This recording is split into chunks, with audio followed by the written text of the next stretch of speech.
Première lecture du livre du prophète Isaïe, chapitre 11, versets 1 à 10.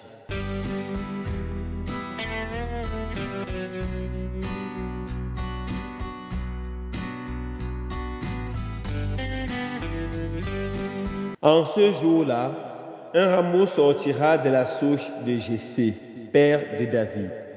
Un rejeton jaillira de ses racines. Sur lui reposera l'esprit du Seigneur, esprit de sagesse et de discernement, esprit de conseil et de force, esprit de connaissance et de crainte du Seigneur, qui lui inspirera la crainte du Seigneur.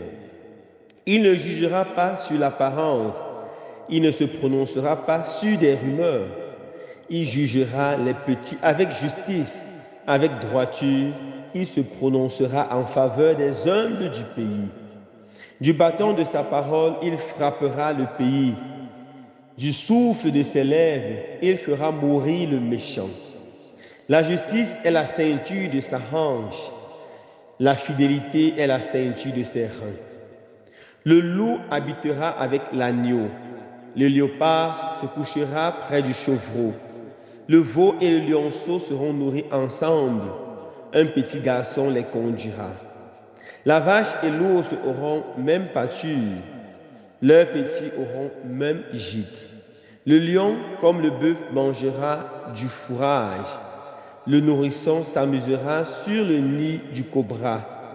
Sur le trou de la vipère, l'enfant étendra la main.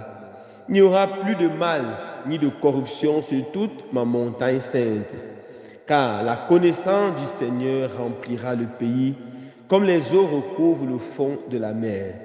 Ce jour-là, la racine de Jessé sera dressée comme un étendard pour les peuples. Les nations la chercheront et la gloire sera sa demeure. Parole du Seigneur. Nous rendons grâce à Dieu.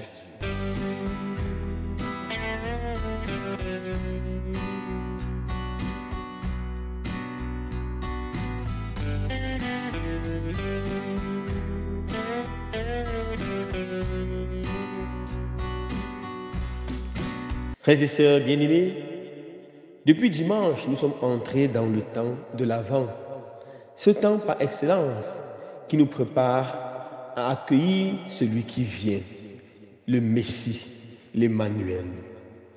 Dans la première lecture de ce jour, le prophète Isaïe nous parle du temps messianique, ce qu'on appelle dans la tradition biblique le temps d'or. Un temps propice où la paix régnera sur la terre d'un bout à l'autre, où la paix régnera dans toutes les familles, où la paix régnera dans tous les cœurs. Et ça sera l'œuvre du Messie. Le prophète Isaïe dit qu'il reprendra sur le Messie l'Esprit Saint, l'esprit de sagesse et de discernement, l'esprit de conseil et de force, l'esprit de connaissance et de crainte du Seigneur. Il reprendra cet esprit sur tout homme qui aura le cœur ouvert. Et c'est cet Esprit Saint qui nous conduira vers la paix. Le prophète Isaïe, de façon symbolique, dit un peu à quoi ressemblera cette paix.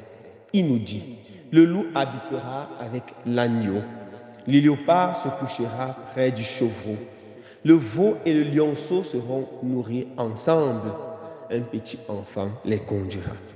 On voit ici des êtres qui sont antipathiques, être ensemble, cheminer ensemble.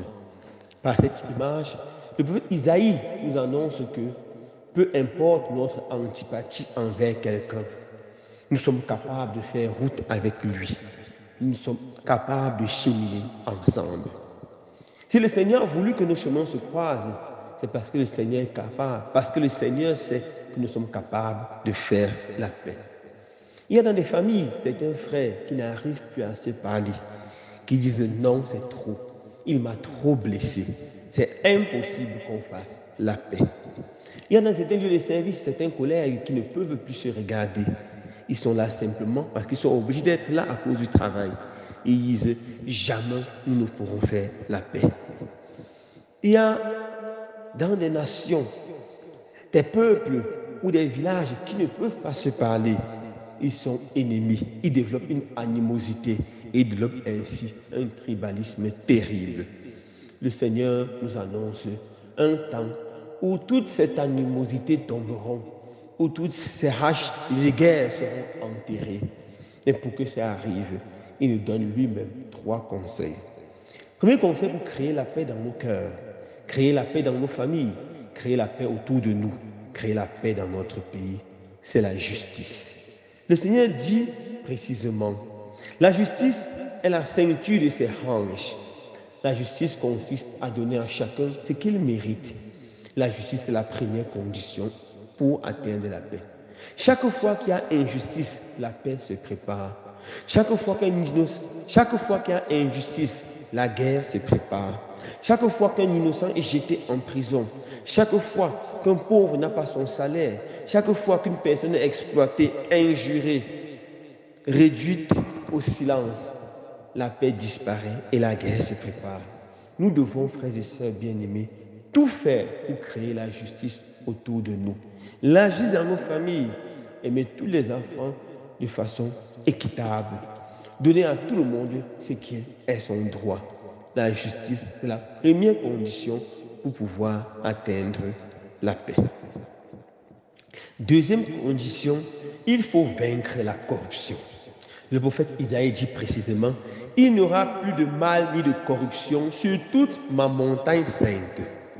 La corruption est une façon de se préparer à la guerre.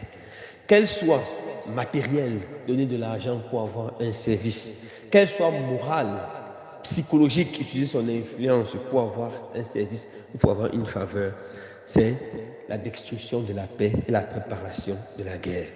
Nous devons, frères et sœurs bien-aimés, lutter contre la corruption sous toutes ses formes. Et c'est urgent encore, cette lutte est plus que jamais urgente, car même les enfants sont déjà entrés dans ce tourbillon de corruption. Mes enfants savent qu'on peut donner le whisky à un surveillant pour que ses heures d'absence soient diminuées ou carrément annulées. Même si un catéchumène pense qu'on peut donner un peu d'argent au catéchiste ou un cadeau au prêtre pour pouvoir passer la catéchèse. C'est horrible, mes frères et sœurs. Nous devons vaincre la corruption. Et la dernière chose que le prophète nous dit, c'est la connaissance du Seigneur. Il dit précisément, la connaissance du Seigneur remplira le pays. C'est la connaissance de Dieu qui crée la paix. Si tu n'arrives pas à dormir la nuit, si tu es troublé intérieurement, alors je donne le secret pour retrouver le sommeil, retrouver la joie de vivre. Cherche le Seigneur. Prends ta Bible, commence à la lire. Commence à lire le premier chapitre de l'évangile de Matthieu et tu trouveras la paix. Cherche le Seigneur dans la prière. Cherche le Seigneur dans la méditation de sa parole. Cherche le Seigneur dans les sacrements et la connaissance du Seigneur te donnera la paix. S'il y a des familles qui sont au bout du divorce, je vous mets au défi. Avant de prendre toute décision, prenez ce temps de l'Avent comme un temps de prière en famille. Priez en famille, méditez la parole de Dieu en famille, cherchez le Seigneur en famille et vous verrez que la paix reviendra dans vos cœurs, dans vos vies. Frères et sœurs bien-aimés, cherchons le Seigneur et le Seigneur nous donnera la paix, il nous donnera la joie. Que ce temps de l'Avent soit un temps par excellence de la recherche du Seigneur, un temps par excellence de la destruction de l'injustice dans nos cœurs et dans nos vies, de la destruction de la corruption. Loué soit Jésus-Christ.